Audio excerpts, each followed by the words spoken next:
Well, let's talk Longhorns here because Sark, game week news conference. And, there's some confidence here. There's no doubt about it. But let's hear from Sark talking about, his team. He felt like they had a good morning of practice. They used the bye week right.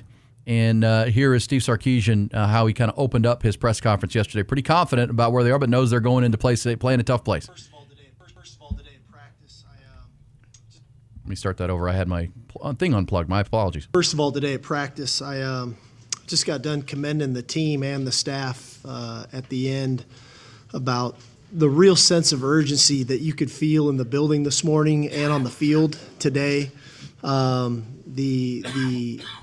The energy, the intent of which the guys went at it, and that's everybody. I'm not just talking about the players. I think the coaches as well, and the communication. Like I could hear us practicing today, and that's a great sign that we utilized the bye the right way, that we were able to get off our feet for a little bit. You could tell the guys watched football this weekend. They were like all of us, watching some great games. You just look around the SEC this weekend with Bama, Georgia, Ole Miss, LSU, Tennessee, Mississippi State, Auburn, A&M. All those games coming down to the very end in the fourth quarter. And so that's what we've been talking about in this conference. Like, you have to come every week, and you have to come with the right intent, the right energy, the right sense of urgency, and that's a week in, week out thing. And so today was a really good start for us for that. And so now we've got to carry that throughout the week to get ourselves ready to go to Florida on Saturday. All right, Florida on Saturday, and the Swamp 2:30. It won't be the biggest game in the conference at that time because Alabama's playing Vanderbilt, and that's a top 15 matchup right now. The way Vanderbilt is playing, and but obviously all eyes on Arch Manning, Texas. Can they step it up? And it kind of feels like to hear Sark say that they've come back very intentional. When I talk about the joke about the everyone's internet thing, and it used to kind of this 3-game or month-long stretch has been kind of like dial-up internet. You got to wait on it. Right. It's just, and I think that's human nature even for the players too. Like there was such a hype for that Ohio State rematch in the game. It ended, and it's just been you're totally off the radar. And I'm not saying it's acceptable the way they played in some of these games, and they didn't look good. But if they are locked in, if they are fresh and healthy. And as Sark knows, I mean, it's a week-to-week meat grinder in this conference, and you have to bring it every single week. But I do think this team has a good mindset. We'll find out about their emotional maturity as a team. Did they get better? Did they improve the offensive line through this time? And those guys really put in the time it's going to take to face a really good Florida front, then a really good Oklahoma front. They are going to have Trey Wisner and C.J. Baxter. Is this when Sark is going to unleash the offense, right? And however vanilla they've been.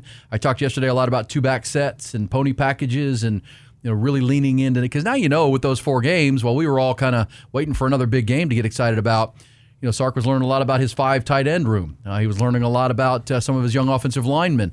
Okay, well then how do they deploy those guys? Now that you should have Emmett Mosley. How about Arch Manning was asked yesterday, this is provocative. Arch was asked about Emmett Mosley, and he said, he said, I don't want to give away too much. Basically saying, we're ready to unleash Emmett Mosley, which we haven't seen him. You can go back and watch his Stanford tape and tell you he's a really good player as a freshman. But do they have some haven't delivered or shown us Emmett Mosley packages that Florida just flat out hadn't seen? No, they have not. So when that guy runs on the field, all right, what's that guy going to do? Right. We got Wingo, we got DeAndre Moore, they've got maybe Jack Endries. Now, who's that dude? There's Parker Livingston. Right, Livingston's been great. Well, what do they have set up for him? And the one thing I will tell you about, if you go back and watch his Stanford film, Emmett Mosley will remind a lot of people he's a little bit taller Jordan Whittington. You can hit him in short passing game. You can hit him in those screen passes that Jordan was so good, end arounds.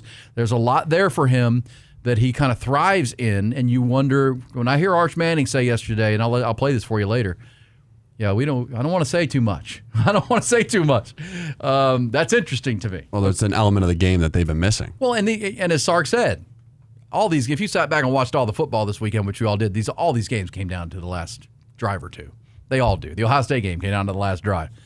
And a couple of plays that can be a surprise party for Florida can win you a road ball game that you have not put on tape yet. It comes at a big moment. whether it's two back set that, man, we haven't seen Trey Wisner and Cedric Baxter in the same backfield together. We haven't seen Adam Mosley out there. Whatever it is, it can change a game. It can win you a ball game. Sure can. And, as we say in the SEC, survive, go 1-0 every week. Survive this week and go next. And we'll see if John Mateer is going to play for Oklahoma. But I'm looking forward to something, a couple of things I have not seen yet from the Texas offense. Yeah, absolutely. And you look at these games, too, where as I was sitting back and watching college football, and we're in now the heart of conference play, we look at Alabama, who got destroyed by Florida State. Florida State goes out and loses a conference game to Virginia. And that team looks completely different with Ty Simpson and what they did. Now, I don't think Georgia's defense is what it's been in the past, but that's not to take away from that win from Alabama going to win on the road like that. I just think you got to take into consideration how important these SEC games are. Yes, an Ohio State game and a loss is tough, and it took them a while to kind of get over that. Sure, I feel like, especially on the Arch Manning side of the story here. But this is an SEC game at a place that's 90,000 strong that's going to be rooting against you. Obviously, it's going to be loud. This is the time that really now it begins. It really because every conference win is massive and every conference loss is massive. I mean, the Ohio State loss is a loss, but it is. To the big picture of things, it's not. You're still undefeated. Just like in SEC play, you haven't played a good example of Alabama. Alabama played terrible against Florida State, but Florida State had a bunch of new players and a new offense. And if you go back even to that Florida State game, Ty Simpson didn't play bad in that game. No, their defense was wretched, and they've improved their defense, and that's what you got to keep getting better. And those early games don't define what you can be. Heck, Notre Dame played for the championship last year after losing to Northern Illinois. Ohio State lost 2 games. Right. Penn State losing to Oregon, that doesn't end their season. And LSU, it's a story of 2 different teams after they beat a Clemson team week 1, which we said, they're world beaters. And now look at them. And not great on offense. I think there's something's going on with Nussmeier. Clemson's a mess, and the Clemson win doesn't look nearly as impressive at this point.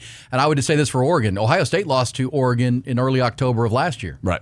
And came back and blitzed them and won the national title. I'm not saying Penn State is going to do that, but again, there's a long season here. And everything you just said is right.